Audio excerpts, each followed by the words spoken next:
18-month period has definitely been a new set of challenges. When we all went into lockdown in the month of March, we were all facing like an existential crisis. Will we really come out on the other side? Will humanity be alive? Will there be business to do? And I would group the challenges in three specific categories. One was challenge at a team level. How do you keep the motivation of the team high? And especially when you have a bunch of very young people who are going to be seeing this kind of a situation for the very first time in their lives. B, how do you guide your clients in this situation? We are in the communication business. So what should your clients be doing? And third, how do you take care of the business itself? Being in communication business, if shops are closed and factories are closed, what exactly are you going to be doing? What happens to the business? I think what worked best at the team level was a lot of communication or conversation with the team, just to keep their motivation levels high.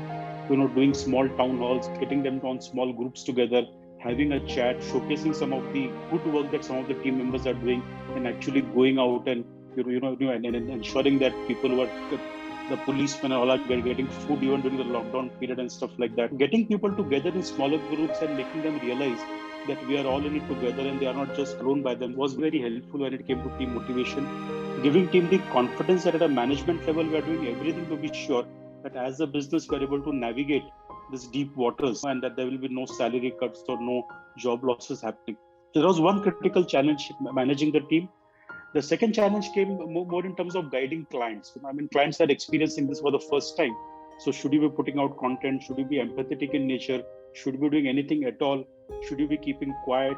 Suddenly media has become very cheap. Should we actually find a way to over communicate? So we have to go back and give different client different kind of strategies depending on the kind of business they were in and helping them understand that how are we going to handle this crisis. And the third very clearly was at a business level. We had to reimagine the business very quickly. If spends are going down, how do you still ensure that you're able to put food on the table every day for the team? So for all of us, it was like a whole bunch of challenges. But I think together as a company, as a group of people, we probably managed to navigate it very well.